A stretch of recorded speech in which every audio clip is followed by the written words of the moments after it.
Chapter 7. The Awakening. Mara asked, "Who are the 12? Liarner didn't answer right away. She looked past Mara out the window at nothing in particular. The reflection of morning light painted her hair in gold, her face calm but shadowed by thought. Mara could see the battle happening behind her eyes, the instinct to protect secrets warring with the guilt of holding them from someone she cared about. "Come on," Mara said, placing both hands on Liarner's. Her touch was warm, grounding, familiar in a way that made Liarner's breath catch. "We're in this together. Whatever this is, you don't have to carry it alone." Liarner's lips parted as if to speak. Her eyes softened, the careful mask she wore in public slipping for just a moment. For a heartbeat, it looked like she might tell her everything: the clans, the ancient bloodlines, the weight of secrets passed down through centuries. Then Mara heard it. That hiss. Not the faint whisper she'd felt before during practice, not the gentle pulse of Kai winding through her like breath during ch7. This was sharper, alive, cutting through her skull like a blade dragged across stone. She froze, eyes darting around the cafe, but everything looked normal. The barista was steaming milk. A couple in the corner laughed at something on a phone. An old man read a newspaper by the window. No one else reacted. No one else heard it. Liarner's mouth moved, concern flickering across her face, but Mara couldn't hear what she said.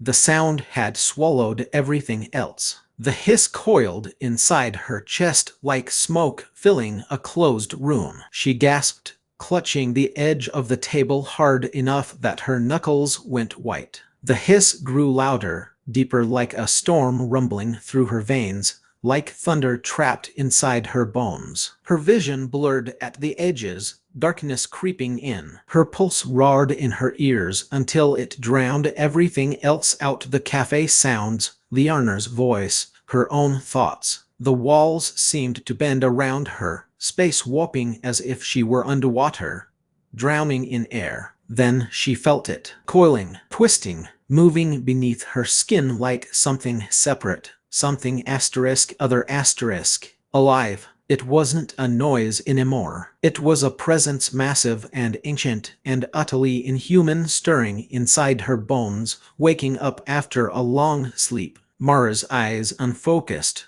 pupils blown wide. Her breath hitched, chest rising and falling in shallow, rapid bursts. She tried to answer Liarner, tried to say something, anything, but another hiss slammed into her like thunder splitting the sky. Her whole body trembled, muscles tightening in a single violent spasm that lifted her halfway out of her chair. And for the first time since the alley, since the night everything changed, she understood the sound. It wasn't just noise. It was language, communication. A warning screamed directly into her brain. Dodge. Now, move.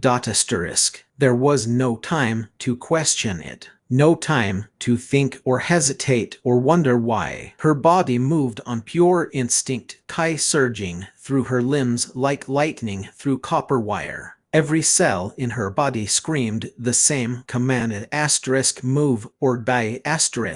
She threw herself sideways, grabbing Liarner's arm and yanking her down just as impact. The entire front of the cafe exploded inward in a cascade of glass and twisted steel. A car, full-sized sedan, hood crumpled and smoking, headlights shattered, came crashing through the window like a missile launched from hell. The sound was apocalyptic: shattering glass, screaming metal, the thunderous crunch of impact. Tables and chairs flew like toys. The espresso machine tore free from its moorings. The display case full of pastries disintegrated into a cloud of glass shards and flying quartz. The world shattered into 1,000 pieces of noise and light and chaos. But the spot where Mara and Liarner had been sitting, where they should have been crushed, broken, killed instantly, was empty. Liarna had moved without thinking the moment she'd seen Mara's eyes go wide, the moment she'd felt Mara's heartbeat spike beyond anything remotely human. One instant she'd been sitting across from her, the next she'd thrown herself sideways, following Mara's pull. They hit the ground behind a toppled table as glass rained over them like deadly snow, as metal shrieked, and people screamed, and the entire world went insane. Mara, Liarna's words cut short as she felt something under her hands. Something wrong. Something changing. Mara's skin was hot, burning hot, fever bright, and moving under her palms like liquid metal trying to escape. Her pulse wasn't a pulse anymore but a vibration, deep and unearthly, resonating through Liarna's hands and up her arms. Mara's spine arched, her mouth open in a sound that wasn't quite a scream, wasn't quite human. Cracks split along her arms, her shoulders, her throat, thin lines of black light glowing beneath the skin like molten veins of obsidian. Liarna staggered back, heart hammering. No, no, no, Mara, breathe. Just breathe. But Mara wasn't there anymore. Her eyes went blank, consciousness fleeing like birds before a storm. Her pupils narrowed, reshaping, becoming vertical slits that glowed molten gold. The air around her shimmered with heat haze as the hiss became deafening, not from outside but from inside from Mara herself. Her body convulsed once, twice, 3 times, violent spasms that looked like they should break bones. And then it began. Her skin split, not blood that poured out, but light black and silver and alive, flowing over her in waves that hardened instantly into dark steel scales. Her bones groaned audibly, the sound like ancient trees bending in a hurricane, reshaping, lengthening, breaking, and reforming into something never meant for human anatomy. Fingers melted and fused, nails extending into curved talons that scored the floor. Her spine tore through the back of her shirt with wet, tearing sounds,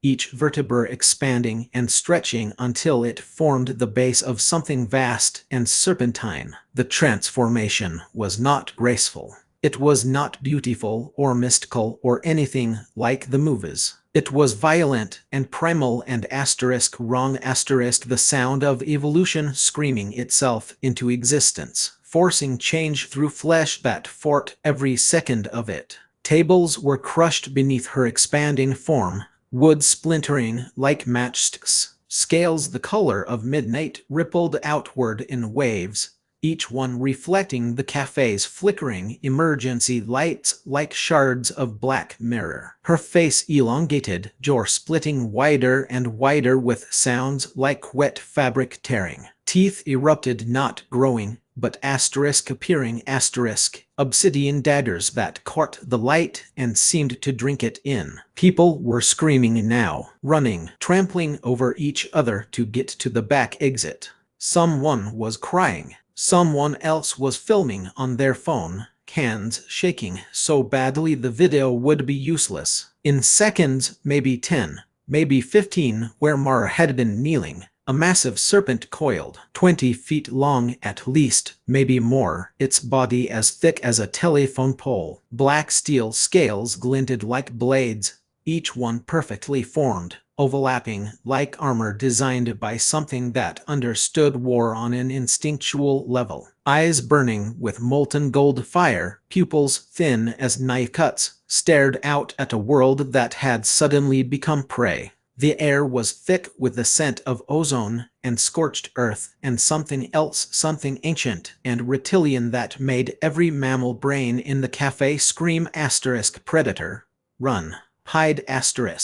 The serpent's massive head lowered, moving with unsettling fluidity for something so large. It positioned itself protectively around Liarna, body curling in a tight spiral that enclosed her like living armor, like a dragon darting treasure. Then, from the street beyond the ruined cafe front, came another sound. Grinding metal, heavy, furious footsteps that shook the ground. A roar that rattled windows 3 blocks away. Through the haze of smoke and shattered glass and settling dust, a figure emerged from the crater the car had left in the street. Towering, broad-shouldered, easily 8 feet tall. A minotaur, but not the white bull myths of ancient Greece. This was something darker, more primal. Its muscles glowed faintly red beneath torn flesh, veins pulsing with what looked like molten lava flowing beneath the skin. The creature's eyes burned with rage and something else, intelligence, cruel and ancient. Its breath was hot enough to warp the air, steam rising from its nostrils with each exhale. Massive horns, black as obsidian and wickedly curved,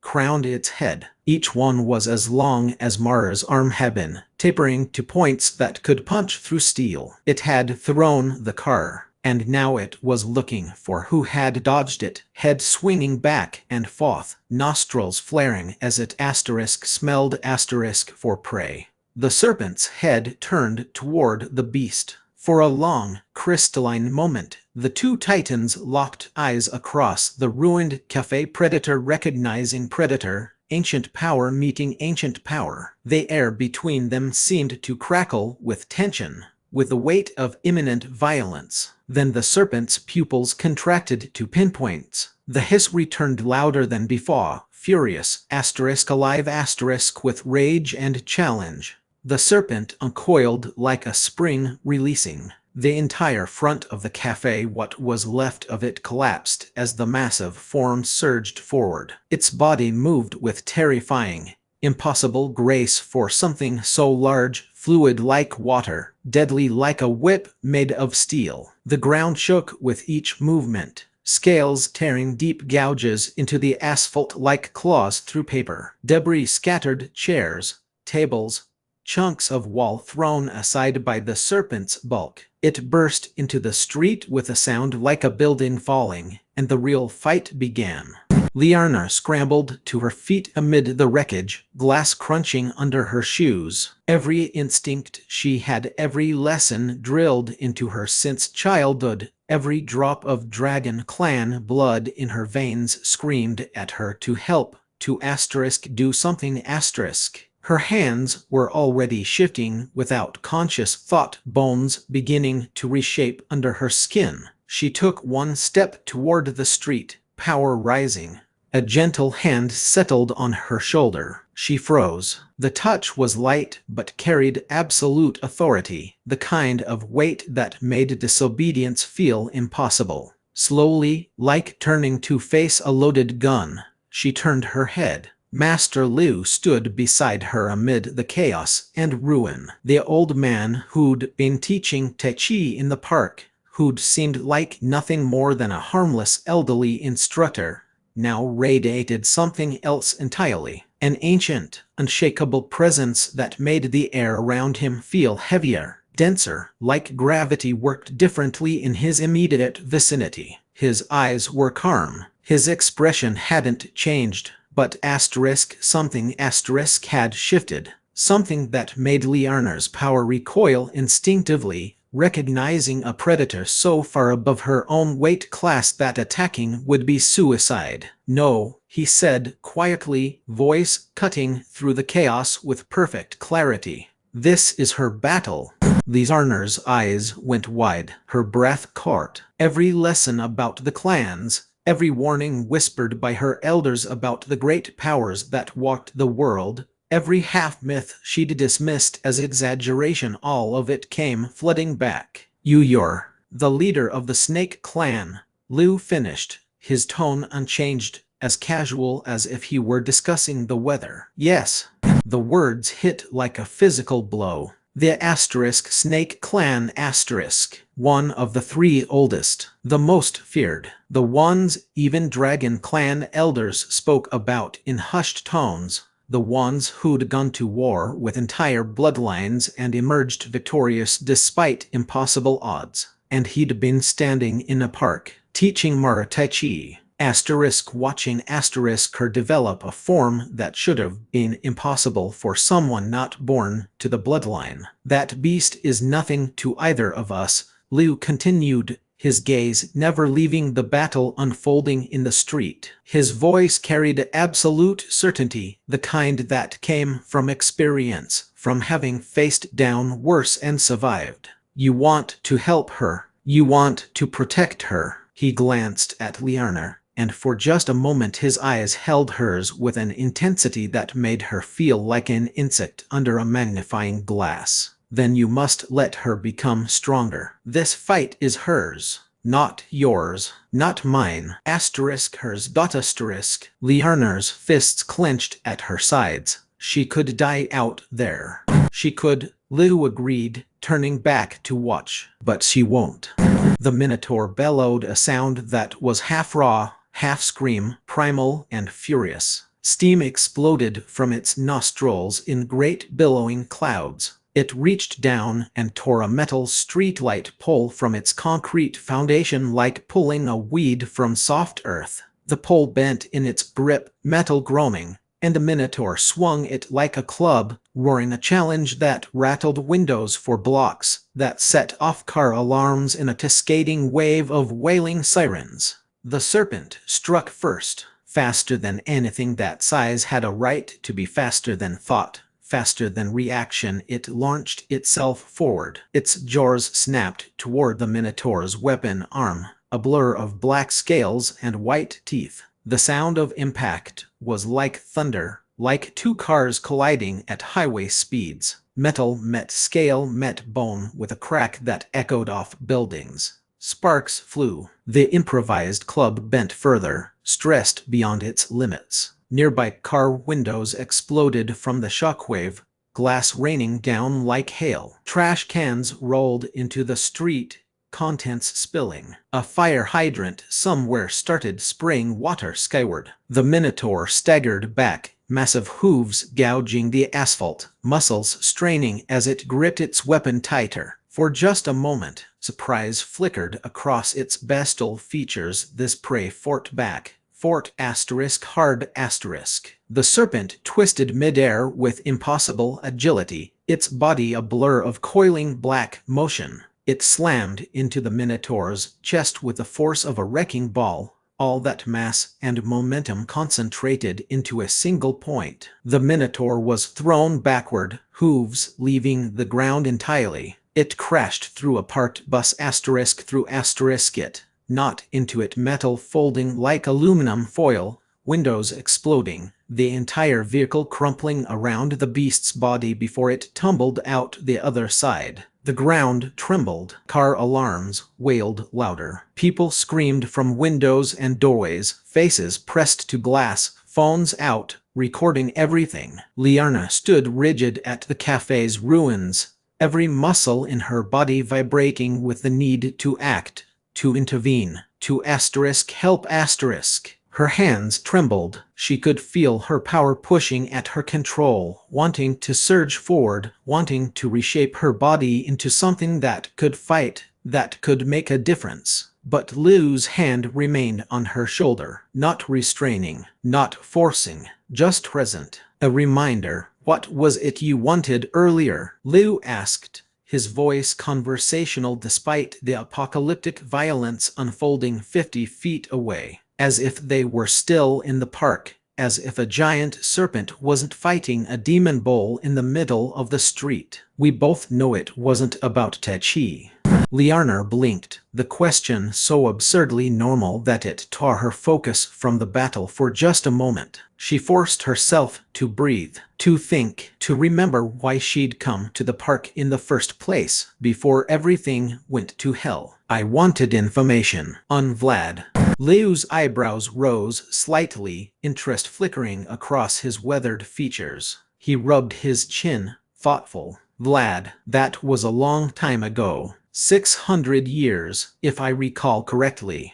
Yes, Liarna said, not taking her eyes off Mara, off the serpent. The beast was circling now, low to the ground, scales scraping against asphalt with sounds like swords being sharpened. Vlad was of the clan of the dragon. Like me, I've heard the stories every youngling in my clan has. We're taught about it as a lesson when we're children. About pride, about not being arrogant, about respecting power even when it seems small. She hesitated, watching as the Minotaur rose from the wreckage of the bus, blood dripping from its jaw but eyes still burning with rage. But the stories always come from our side, our perspective, our propaganda, maybe. I want to know what the Snake Clan's version of events is. What really happened?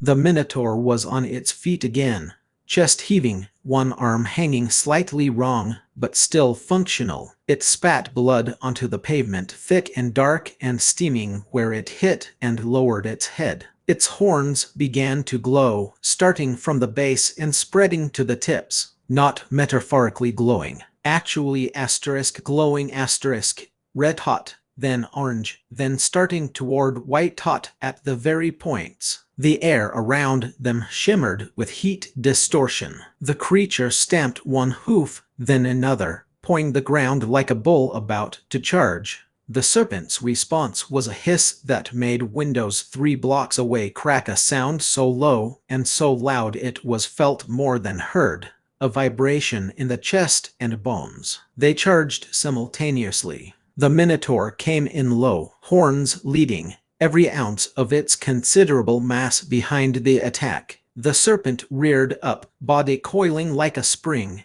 then launched itself forward in a strike that would have decapitated a building. They met in the middle of the street with an impact that cracked the pavement in a spiderweb pattern 20 feet wide. The serpent's jaws clamped onto the Minotaur's shoulder, fangs each one as long as a knife blade sinking deep into muscle and flesh. The Minotaur roared, a sound of pure agony, but didn't fall. Its superheated horns drove upward, punching into the serpent's side through scales that should have been impenetrable. Both creatures screamed. Black blood sprayed from the serpent's wound, hissing and smoking where it hit the ground, eating into the asphalt like acid. The Minotaur's blood was thicker, darker, steaming in the cool morning air. They broke apart, both wounded, both furious. The serpent coiled tighter, a section of its side darkened and dripping, scales cracked and bent. But its eyes burned brighter, and its hiss grew louder, more insistent. The Minotaur's shoulder was a ruin of torn flesh, but its muscles still worked, veins pulsing with that internal fire that kept it moving despite injuries that should have been crippling.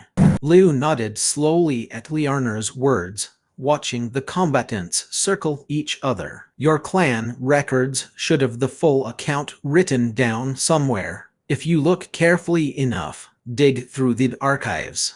Maybe, Liarner said, frustration bleeding into her voice. But records are dry. Names and dates and casualty lists. I want to hear the Snake Clan's side of the story. What it meant. Why it happened. A faint smile touched Liu's lips, so subtle it might have been imagined. I may not remember everything my elders passed down. It was a long time ago, and oral traditions can shift over centuries. He paused as the Minotaur grabbed a chunk of broken concrete the size of a refrigerator and hurled it like a baseball. The serpent's tail whipped around and shattered it mid-flight, debris raining down in 100 pieces. But I'll tell you what my clan recalls. He was quiet for a moment, organizing thoughts or memories. Liarna couldn't tell which. How many of each clan, she asked, unable to help herself. In the battle, how many dragons against how many snakes? Liu watched the fight. The serpent had gotten inside the Minotaur's guard now, body wrapping around the beast's torso, coils tightening like steel cables. The Minotaur thrashed, trying to break free, superheated skin burning the serpent's scales where they touched. Smoke rose from both combatants. I believe Liu said slowly, carefully, it was 100 to 1, not including the 5 who had achieved dragon form, and Vlad himself, who had reached the flaming dragon form. Liarner's head snapped toward him, eyes wide with shock. Wait. There's a form asterisk beyond asterisk the dragon. How do you? She cut herself off, mind racing. Her clan had legends, whispers of transformations beyond even their greatest masters, but nothing concrete, nothing confirmed. How does the Snake Clan know about it? Liu's expression remained placid, unreadable. Do you think the Snake Clan would not recognize the style of a true master when we see one? We are among the 3 oldest clans, after all. He glanced at her, and something ancient moved behind his eyes, something that made Liarner instinctively take half a step back. And I am the last master of mine. An elemental dragon, Liarner breathed, turning back to watch the fight as understanding dawned. That's just legend in my clan. A myth we tell younglings to inspire them to train harder. You have to master the dragon form completely first, perfect it in every way, and even then the transformation might not come. Even then you might not survive the attempt. She shook her head slowly. My clan hasn't produced one in over 300 years. Maybe longer. They are exceedingly rare, Liu agreed, his tone that of a professor discussing history. The records my elders shared suggest Vlad's flames burned as bright as the sun itself, that he could melt stone with his breath, that his very presence warped the air with heat. There was a long silence, broken only by the sounds of battle, the crunch of breaking concrete, bestial roars, the scrape of scales on stone, the wet sounds of tearing flesh. The serpent had its jaws clamped around the Minotaur's throat now, squeezing, crushing, but the beast's horns were buried in the serpent's flank, burning, digging deeper. So, Liarner said quietly, almost afraid to ask, how many masters were there of the Snake Clan at that time? How many fought? Liu was silent for a moment that stretched too long. Then, softly, I'm sorry, but I don't recall the exact number. The oral traditions don't specify. You would have to check the records. He paused. If any records from that time still exist. Something in his tone made Liarner look at him sharply, but his expression gave nothing away, serene as a still pond. The Minotaur was bleeding heavily now, one arm hanging useless, torn nearly to the bone. Its breath came in ragged gasps, steam billowing from its nostrils with each exhale. But it wasn't finished. Beasts like this didn't understand surrender, didn't understand retreat. It charged forward with the last of its strength, horns still glowing, still superheated despite everything, aimed at the serpent's exposed flank, at the section already torn and bleeding. The serpent twisted, but not fast enough. Couldn't dodge completely. The horns pierced through scales, sinking deep into flesh beneath. The serpent's scream was inhuman, a sound of pure agony that made windows crack for blocks, that set off every car alarm in a 3-block radius, that sent birds exploding from rooftops in panicked clouds. The serpent's body convulsed, muscles spasming from shock and pain. But even wounded especially wounded, the serpent was lethal. Its massive head whipped around faster than the eye could follow. Its jaws opened impossibly wide, seeming to unhinge like a snake's should, revealing rows upon rows of dagger teeth that caught the morning light and reflected it back darker somehow, as if the teeth themselves drank illumination. It struck. Fangs sank into the Minotaur's neck, punching through muscle and flesh, finding the great vessels beneath. The beast's eyes went wide. It tried to pull away, massive hands grabbing at the serpent's head, trying to pry the jaws open. But the serpent's coils wrapped around it again, tighter this time, crushing, constricting. Ribs cracked with sounds like gunshots. The Minotaur's hands scrabbled uselessly against scales harder than steel. Its glowing eyes began to dim. Its struggles grew weaker. The light in its horns flickered and died. With a final,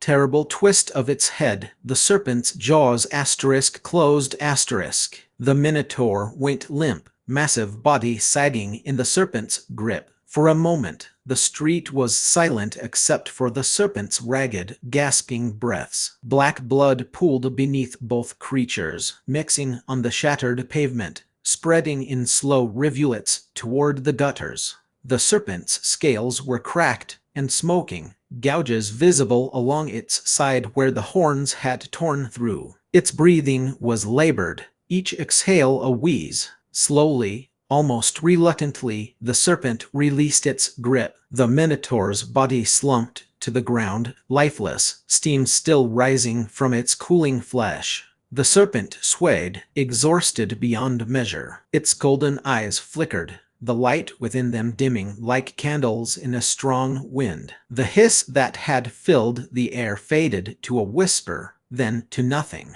Its massive body trembled. Scales began to lose their luster, their edge. Then, slowly, the transformation reversed. Liu moved before Liarna could react, before she even registered that he'd decided to move. One moment he was beside her at the cafe's ruins, the next he was in the street, crossing 50 feet of distance in the time it took to blink. Moving with impossible speed for someone his age, for someone any age, his feet barely seeming to touch the ground. He reached the serpent just as its form began to collapse inward, just as scales dissolved into light and flesh began to reshape itself back into something human-sized. Where the massive creature had been, Mara lay curled on the pavement, naked, bleeding, unconscious. Her skin was pale as paper, covered in bruises that were already turning purple-black. Burns marked her side, angry and red and blistered. Deep gashes matched exactly where the Minotaur's horns had pierced the serpent, still oozing blood that was disturbingly human. Liu shrugged off his coat in one smooth motion and draped it over her, covering her completely, wrapping her like a child just as the first phone cameras started to swing toward them, just as people began to emerge from buildings and cars. Liarna was there a heartbeat later, dropping to her knees beside Mara. "Is she alive?" Liu said quietly, his fingers finding the pulse in Mara's neck, weak, thready, too fast. "Barely. We need to move her now." Before he didn't finish the sentence. He didn't need to. Behind them, sirens wailed, getting closer. People shouted. More phones came out, more cameras, more witnesses trying to capture what had happened, trying to understand what they'd just seen. Liarna scooped Mara into her arms as if she weighed nothing. Liu's coat wrapped around her like a shroud, covering her face, her identity. Liu positioned himself to block the view of anyone filming, his body language casual, his expression serene, as if this were all perfectly normal. "This way," he said, gesturing toward a narrow alley between buildings. They disappeared into the shadows just as the first police car rounded the corner, lights flashing, siren wailing. Behind them, the street was a war zone. Shattered glass everywhere. Cratered pavement. The burnt, broken corpse of a Minotaur slowly cooling in the morning sun. Dozens of witnesses. Hundreds of phone videos. But the girl who'd become a monster, the woman who'd fought and killed and nearly died, she was already gone.